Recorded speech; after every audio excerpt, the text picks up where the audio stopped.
નમસ્કાર. તો ચાલો આજે આપણે સમાજશાસ્ત્રના એક બહુ જ મહત્વના અને રસપ્રદ કોન્સેપ્ટની વાત કરીએ. સામાજિક ધોરણો અને ધોરણભંગ. એકદમ સરળ ભાષામાં કહીએ તો સમાજ કયા નિયમો પર ચાલે છે અને લોકો આ નિયમો શા માટે તોડે છે. ચાલો આને ઊંડાણપૂર્વક સમજીએ. આજે આપણે શું શું જોવાના છીએ? સૌથી પહેલાં તો સમાજના નિયમો શું છે એ સમજીશું. પછી એ નિયમો તૂટે ત્યારે શું થાય છે એ જોઈશું. ધોરણભંગનું સ્વરૂપ કેવું હોય છે એના પર વાત કરીશું. શું નિયમ તોડવો એ હંમેશા ખરાબ જ હોય છે? એ પ્રશ્નનો જવાબ શોધીશું. અને છેલ્લે અપરાધ અને સમાજ વિરોધી કૃત્યો વચ્ચેનો ભેદ સ્પષ્ટ કરીશું. તો ચાલો શરૂઆત કરીએ એકદમ પાયાની વાતથી. આજે આપણો સમાજ છે એને કઈ વસ્તુ એકસાથે બાંધીને રાખે છે? એના મૂળમાં છે સમાજના નિયમો. જરા વિચારો તો કે તમારી સ્કૂલમાં કોઈ જ નિયમ નથી. કોઈ પણ સમયે આવો, કોઈ પણ ક્લાસમાં બેસો, ગમે તે કરો, શું થશે?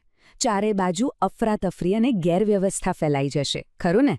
બસ એ જ રીતે કોઈ પણ સમાજને વ્યવસ્થિત રીતે ચલાવવા માટે નિયમો હોવા ખૂબ જ જરૂરી છે. હવે સમાજશાસ્ત્રમાં આ નિયમો માટે એક ખાસ શબ્દ છે, સામાજિક ધોરણો.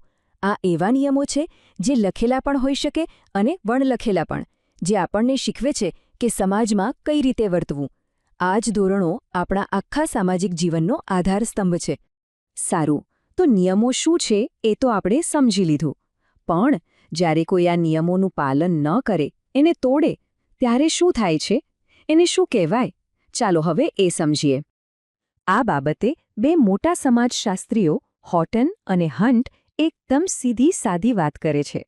એમના મતે જ્યારે પણ કોઈ વ્યક્તિ સમાજના નક્કી કરેલા નિયમો પ્રમાણે વર્તવામાં નિષ્ફળ જાય તો એને સામાજિક ધોરણભંગ કહેવાય છે. એકદમ સરળ વ્યાખ્યા. હવે આમાં માર્શલ ક્લિનાર્ડ એક બીજો બહુ જ અગત્યનો મુદ્દો ઉમેરે છે.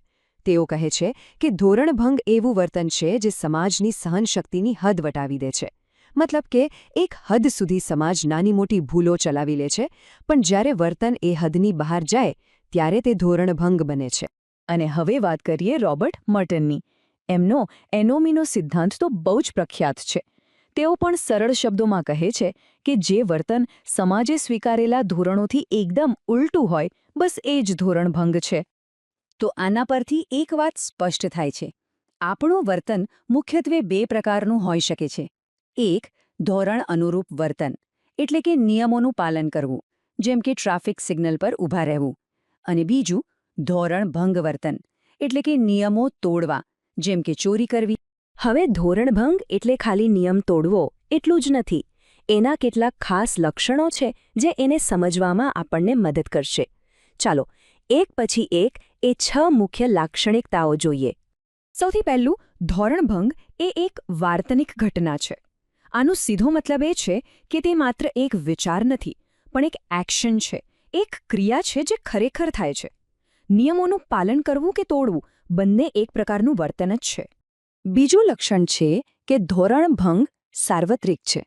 એટલે કે તમે દુનિયાના કોઈપણ ખૂણામાં જાઓ, કોઈપણ સમયમાં જુઓ, એવો એક પણ સમાજ નહીં મળે જ્યાં નિયમો તૂટતા ન હોય.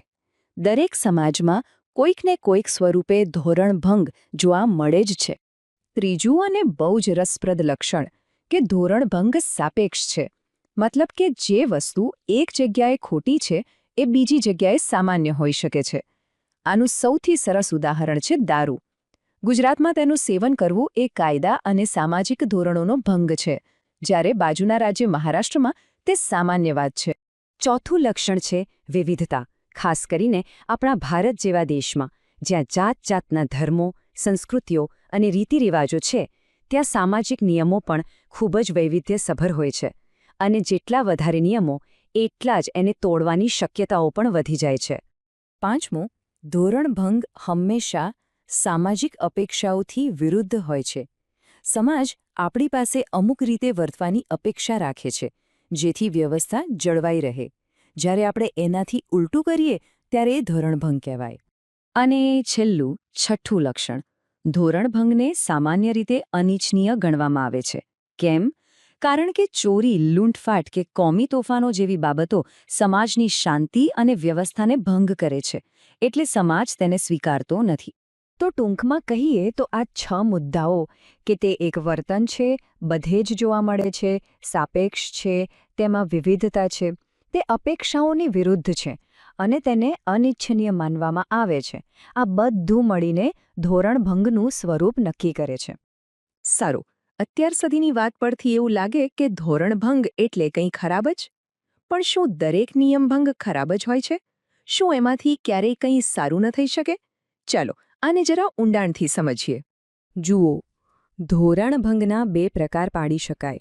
એક છે ખંડનાત્મક, જે સમાજને તોડે છે, નુકસાન કરે છે, વ્યવસ્થા ખોરવે છે.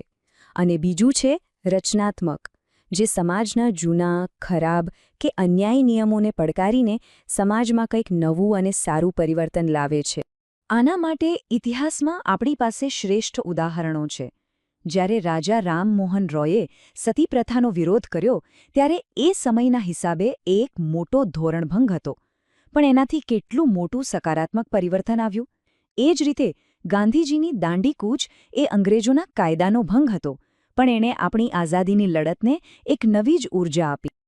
ચાલો હવે આપણે આપણા આજના વિષયના છેલ્લા અને બહુ જ મહત્વના મુદ્દા પર આવીએ.